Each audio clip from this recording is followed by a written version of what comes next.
2013년 개봉한 영화 맨 오브 스틸에서 주인공 슈퍼맨은 자신의 고향 행성 크립톤의 또 다른 생존자이자 아버지의 숙적인 조두 장군이 끌고 온 동족들에 맞서 지구를 지켜냅니다. 영화 배트맨 대 슈퍼맨은 맨 오브 스틸 이후의 이야기를 다루고 있는데요. 배트맨의 캐릭터를 소유하고 있는 미국의 만화회사 DC 코믹스는 영화를 기다리는 팬들을 위해서 시리얼 회사 제너럴 밀스, 음료회사 닥터 페퍼, 그리고 과자 회사 도리토스 등과의 협업을 통해 팬들이 맨 오브 스틸과 배트맨 대 슈퍼맨 그 사이의 이야기를 즐길 수 있는 단편 코믹스를 공개했습니다. 이 코믹스들에는 영화에서 이용될 자잘한 설정들이 소개되어 있는데요. 안타깝게도 국내에는 출시되지 않았습니다. 본 영상에는 닥터 페퍼에서 발표한 5개의 코믹스를 통해 밝혀진 영화 속 세계관과 캐릭터들의 설정이 정리되어 있습니다.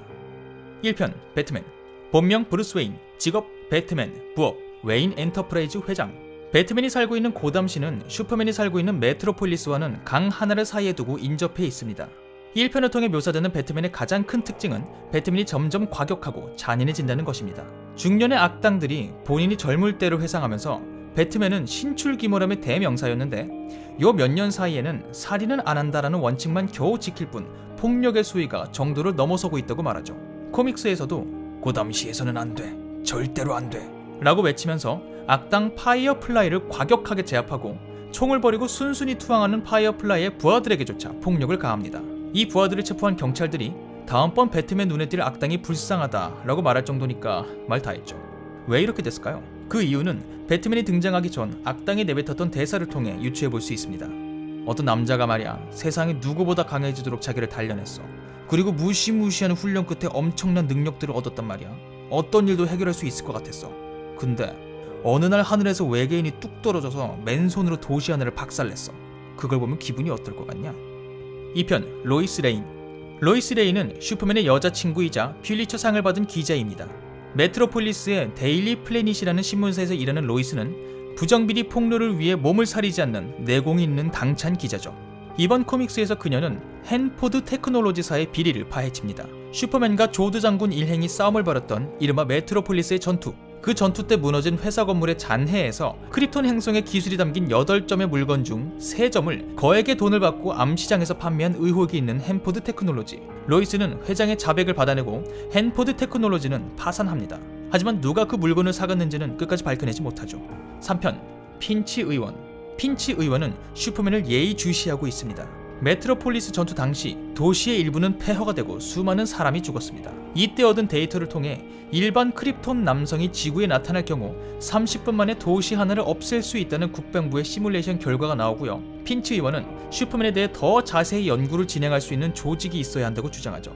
슈퍼맨은 아군이니까 공식적으로 협조를 요청하면 된다. 아직 슈퍼맨에 대해서 제대로 모르고 있으니 몰래 지켜보는 게 맞다. 의원들은 2가지 의견으로 나뉘어서 팽팽히 대립합니다.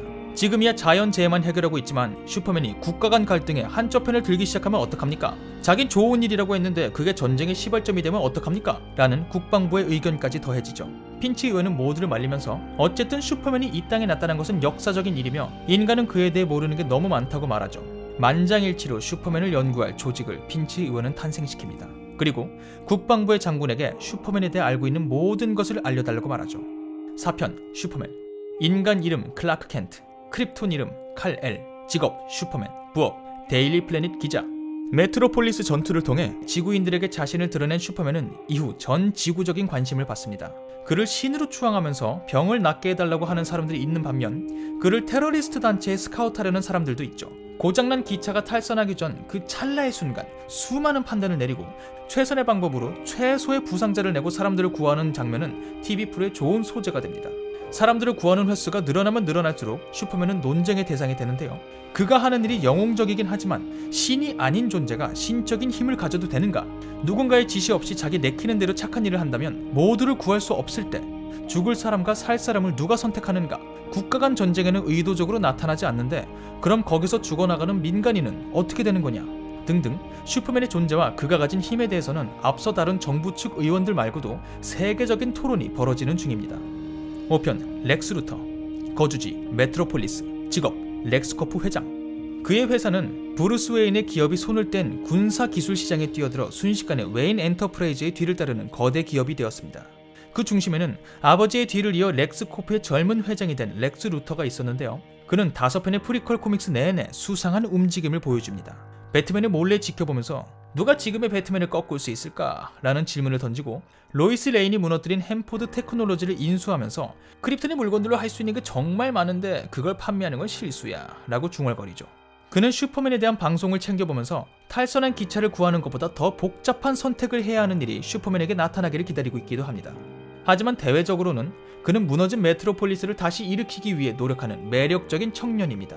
메트로폴리스 전투 당시 슈퍼맨과 조드 장군의 싸움 때문에 그의 회사 렉스코프 역시 막대한 피해를 입었는데요. 그는 렉스코프 건물의 잔해 앞에서 이곳에 세계에서 가장 높은 건물을 세우겠다고 선언합니다. 하지만 한 기자가 당신은 슈퍼맨만큼 영웅적이군요 라고 말하자 이 말에는 정색을 하죠. 그는 언제나 영웅은 우리 일반적인 인간들이다. 인간도 놀라운 일들을 할 수 있다 라고 말하죠. 자신을 포함한 그 누구도 슈퍼맨에 대해서 잘 모르고 있다고 생각하는 루터는 슈퍼맨에 대해서 유독 냉소적입니다. 정치적 문제들은 피하고 탈선한 기차, 지진, 산불 등에만 힘을 쓰는 건 너무 편한 선택 아니냐는 거죠. 그는 조드 장군의 시체, 크립토닌의 DNA, 그들의 우주선 등을 분석하며 슈퍼맨에 대해서 낱낱이 파헤치려 하고 있습니다. 네, 여기까지가 끝입니다. 배트맨 대 슈퍼맨의 다른 프리퀄 코믹스의 내용이 궁금하시다면 영상 끝부분에 달린 링크를 참조해주세요. 전 다음번 다른 영상으로 찾아뵙겠습니다. 감사합니다.